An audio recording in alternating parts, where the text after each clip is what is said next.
Barnes and Leslie, the Morning X, Crash Clark, here on Traffic. Fram is back out in the hallway again. It's like she's in trouble. Yeah. The Grammys are Sunday night, so she's on she's on the Grammys board. None of us are important here, but she has like 15 board seats, and sometimes it comes up during the show. So anyway. When Taylor Swift calls, you got to answer. The show should roll on. Did you know that the 99X store has not been taken over by Amazon yet? It may soon enough. We have a lot of new items in there. You should go check it out. And there's one we're not allowed to talk about on the air. Oh, yeah. I think eventually maybe we can, but it's sensitive. So just go explore. It's 99xstore.com, where you can find it in the Freeloader app. Big shirts, all the, coffee mugs, keychains, all the stuff. Hoodies. Yeah. Everything's in there. And then in the sensitive area, just beware. Yeah. You're going to be shocked at how much this thing is. It's probably worth it, too. I think. I think. That's just my opinion. But we didn't have to pay for it. So that's what makes it worth it. I was up really late last night on a call that inspired me to ask a question I'm about to ask. And it's a buddy of mine who made maybe the dumbest move, and this is easy to say from the cheap seats. He was dating this girl for a few months, and she really wanted a very specific car. I'll just say a sports car. Okay. And she couldn't afford it. And so this dude was so whipped that he co-signed on her loan. Whoa. Well, he hasn't been dating her for 3 months, and he just got the information. They just tried to go repossess it, and they can't find it. They're not dating anymore. She hasn't made the payments in 3 months. Oh, Jesus. And now they are coming to him to pay it. Oh! He's going to be on the hook for the whole car. Why would you? Wow. That's what co-signing is. Damn. Unless they're a relative that you've got close by and you know where they're going to be, I don't see any situation where co-signing, or you're married, or something legally binding, I don't see where that's a good idea. That is stupid. I'm sure there's people listening right now. Hey, I slipped up and I did this. Is there something, what's something really stupid you have done for love? 470-741-4999. I mustn't look far, I'm sure, to find one in the room I'm in. Crash? Just love in general? God, how much time do we have? Jesus. I mean, I got a big heart. I go above and beyond, but this is a crazy one right here. So I'm living in Miami. I drive up to Atlanta here. This is when my brother was initially working at the radio before I was. Met some chick. She worked for Delta Airlines. I said, hey, why don't you come back down to Miami with me? You'll get a free flight back because you work for Delta. I drove her back to Miami. Delta goes on strike, and she's got to get back to Atlanta. I get back in my car, drive her back to Atlanta, drop her off, turn around, drive all the way back to Miami. That's a brutal drive. Yeah, 4 times, back, forth. Yeah, in a 72 Dodge Dart. Oh, my God. The dumb all things for love. We will do for love. Only reason I know it's a brutal drive is because when Atlanta made it to the Super Bowl in, 98 or 99, couldn't get flights, and so we drove back. Damn. And that was freaking far, so I feel your pain. Well, Valentine's Day is getting close. What's the dumbest thing you've ever done for love?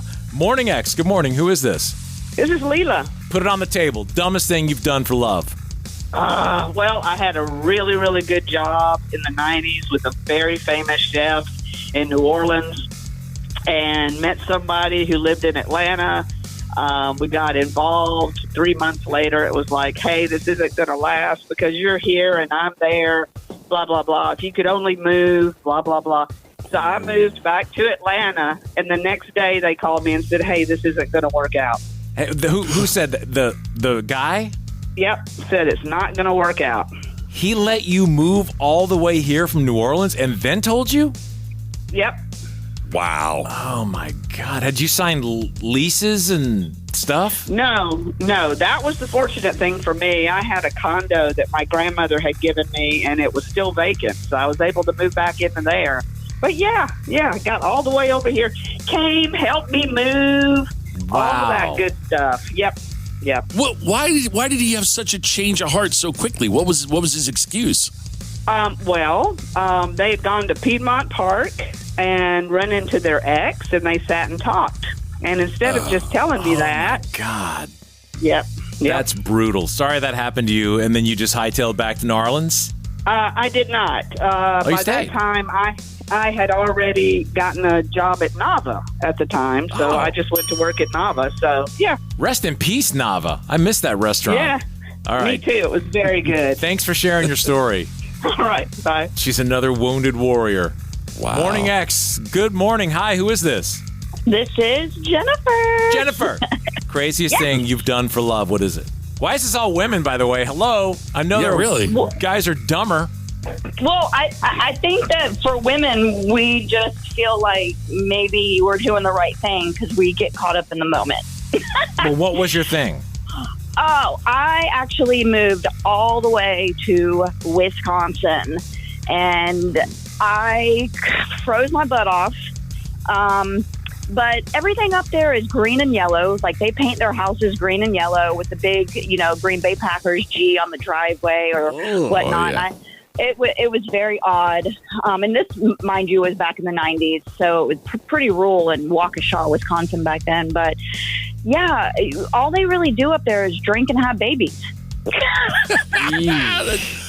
That's very true. So what happened though? What was the deal?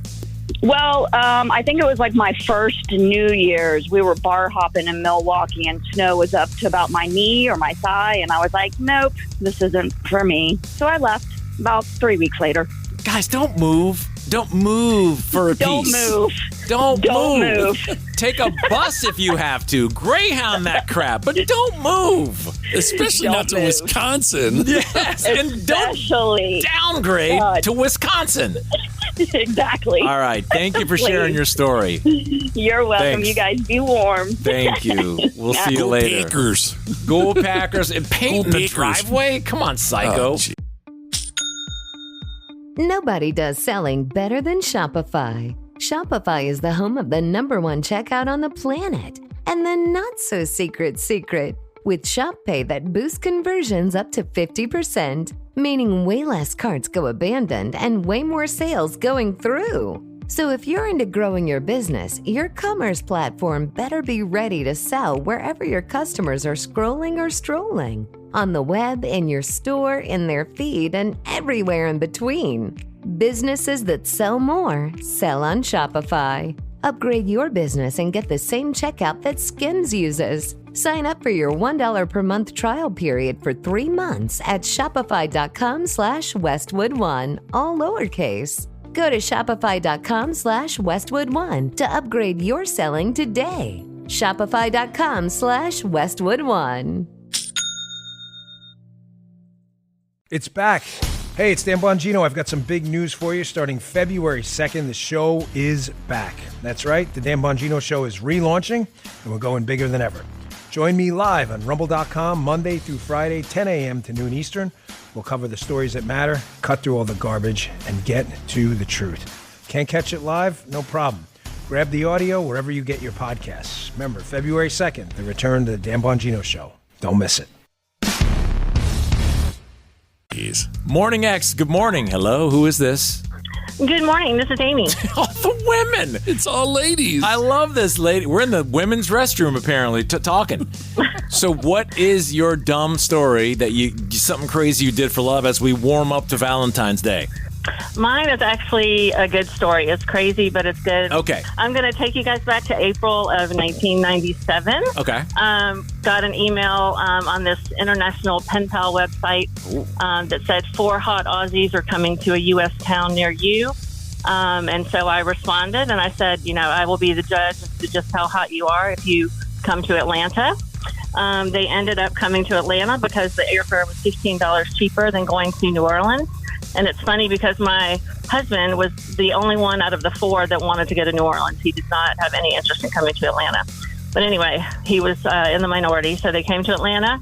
We met up at Fat Matt's Rib Shack, and I talked to each one of them individually. I wasn't looking for a hookup, nothing like that. I was happily single, had some friends with me. They stayed for the weekend in Atlanta, took them out to the Buckhead scene, Lulu's Bait Shack. Then they continued on their travels. They didn't really have an itinerary. They went to D.C. and all around. And I still kept in touch with Rob throughout their travels. I think he drove his friends up the wall because he was always on the phone. All right, hold on. Questions. Hold on. You said something in there that you said husband. So you went on international pen pals. 4 dudes come here from Australia, and you take all 4 of them to Fat Matt's Rib Shack, and you end up marrying one of them? I did, yes. And are you still married today? Yeah, it'll be 28 years next month. Congratulations! Wow. Yeah. And you can still go back to Fat Matt's and relive that moment. That's right. That's right. I think that was his first taste of like really, American style barbecue. And he said, "Oh yeah, I remember when you came to sit with me because I was sitting by myself and I was just chewing on some ribs and I had like this bit of fat dribbling down my chin." And he said, "I was so embarrassed because you were so hot and blah blah blah." I didn't even notice. I was just trying to be hospitable, show them some Southern hospitality. This is an amazing story to end on when we're talking about crazy things. You don't think about the good crazy. And Crash, more importantly, how do we miss out on International Pen Pal Federation or whatever this is? Yeah, well, you know what? I've already had my run-in with the international scene. I'm good with that. Thank you for sharing the story. That's an incredible story. Wow. You're welcome. Thank you. Have a great day. You too. Bye-bye. We'll see you later. Man, now, you smell it? Love is in the air, Crash. Oh, I thought that was Fat Matt's. No, that too. When you drive past there, it does smell pretty damn good, Fat Matt's. This is 99X. American Skyjacker tells the story of D.B. Cooper copycat Martin McNally, who hijacked a plane and jumped out with $500,000. But that's just the start of this epic true crime saga. Now, American Skyjacker is an action-packed documentary available on all major platforms. Go to AmericanSkyjacker.com to subscribe to the podcast and watch the film. And look out for a new bonus episode of the podcast coming soon. American Skyjacker. Follow and listen on your favorite platform.